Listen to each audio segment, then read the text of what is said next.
Thank you, Chatra. Wonderful talk, Mangat, as usual.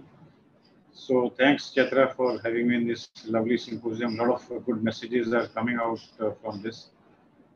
So at the outset, let me confess that DME is not a single entity. There are myriads of approaches available, and clinical manifestations like upper right corner patient on dialysis, mixed kind of retinopathy, so much of boggy edema. So you can't have one tailor-made approach to every patient. So today, everybody, even general ophthalmologists, go on giving interval injections to all patients, any macular pathology, because they are easy source of income. But these are not uncommon. You scenarios when patient comes with one dialogue which hurt me long time back. Lots of kitne injection लगाओगे? So that was one which he was trying to say as if we are doing it for our own gain. So that is what sometimes patient may suspect. Lots of injection, and injection. So today we all understand that you see, diagnosis is not difficult at all once you are doing photography and all. So treatment generally, my treatment is generally based on combo picture of visual acuity, FA and OCT.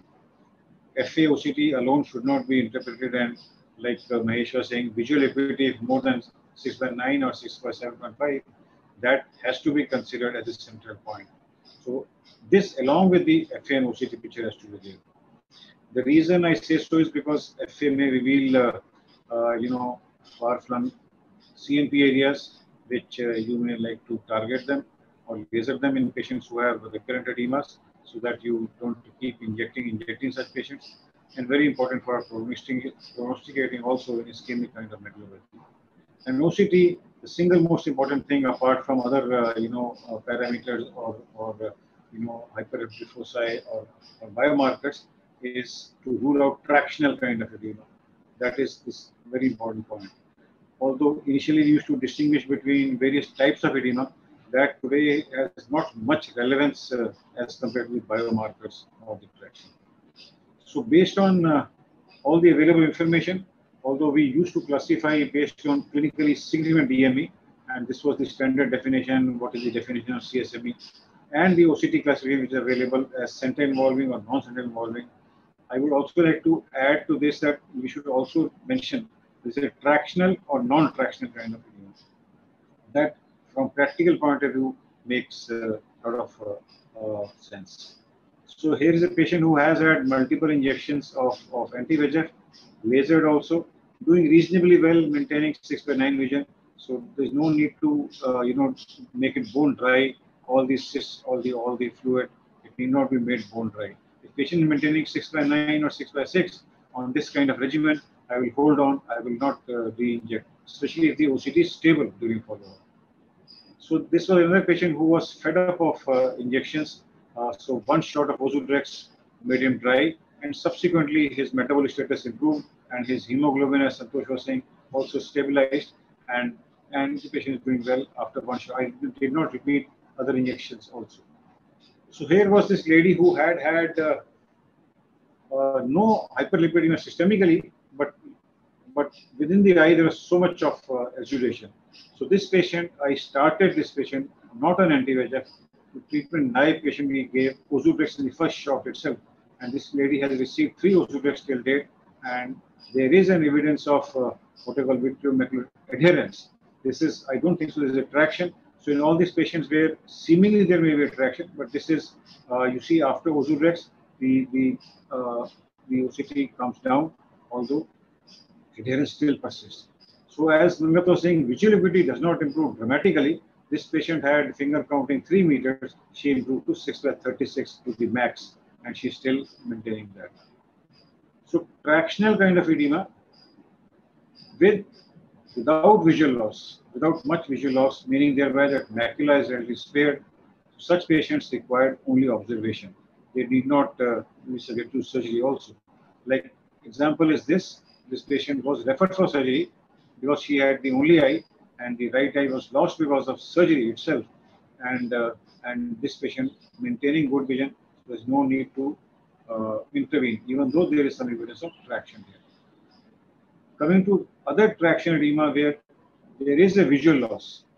So then sometimes people may still try injection. So therefore, I've written query injection. Surgery is more definitive in such patients. So this is one example where you see this patient has had edema. So there was some patient already had some laser also. So there was some evidence of DMT also. So I did give injection in such patient, and there is resolution of edema, and patient did not require surgery. Although this patient had multiple injections and laser also. So coming to when visual loss is severe and because of traction, and then you do surgery. And in the beginning also, I was when we were discussing why I said surgery. Because surgery is relatively simpler compared to a surgery in a bad PDR or complication of PDR. This surgery we did in this patient of fractional kind of edema, triamcinolone assisted vitrectomy. Carefully, try to engage this posterior hyaloid and gradually increase the suction from 200 to 400, and gradually this PVD will get induced. And at this time, I think there is some time, doing membrane surgery.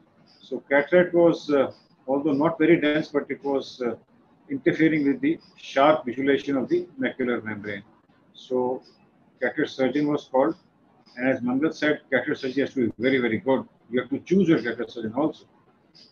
And he did a very good job putting it not a multifocal IOL, but I never prefer multifocal IOL.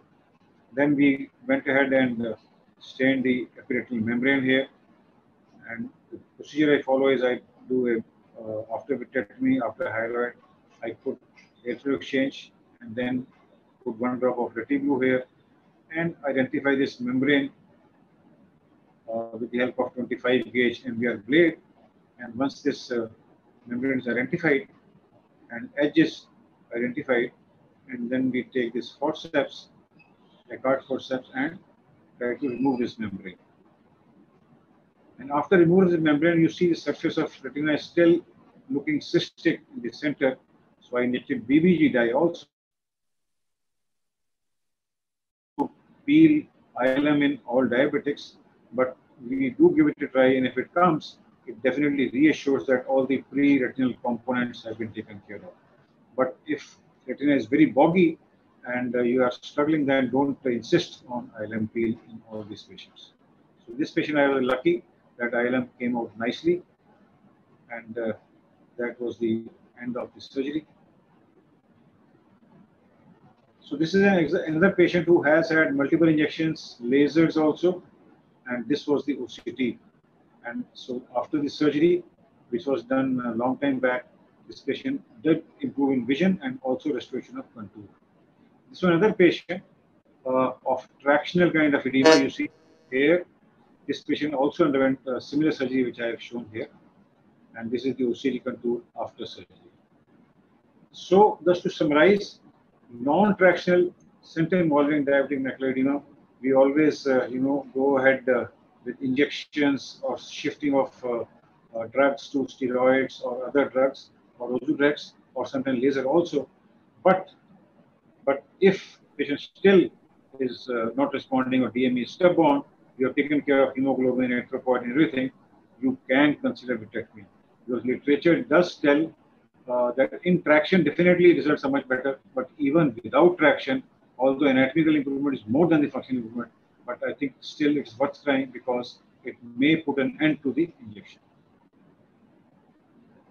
Just to summarize again, the same thing, consider vitrectomy after all routes have been exhausted. Thank you very much.